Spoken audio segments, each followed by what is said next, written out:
મુખ્યમંત્રી ભૂપેન્દ્ર પટેલ આજે દ્વારકાની મુલાકાતે છે। મુખ્યમંત્રી ભૂપેન્દ્ર પટેલે ભગવાન દ્વારકાધીશના દર્શન કર્યા।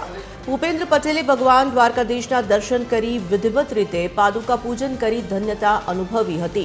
મુખ્યમંત્રી ભૂપેન્દ્ર પટેલે ચંડી મહાયજ્ઞની પ્રદક્ષિણા પણ કરી હતી।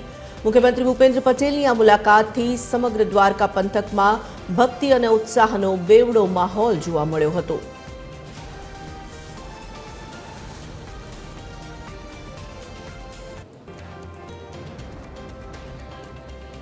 આ દ્વારકાધીશની લીલા છે જે 19 થી ચાલુ થઈ છે 31 લગી, જેની અંદર 58 કરોડ જપ થશે અને યજ્ઞ મહાચંડી યજ્ઞ અને દેવી ભાગવતની પ્રોગ્રામ હતો। આખો એક મિની કુંભ મેળો જેવું અહીંયા થઈ ગયો છે। તો આ રીતે આજે આપણા ગુજરાતના મુખ્યમંત્રી પણ આનો લાભ લેવા માટે, દર્શન કરવા માટે આવ્યા હતા અને પરિક્રમા કરી અને ખૂબ જોઈને આનંદ થયો છે।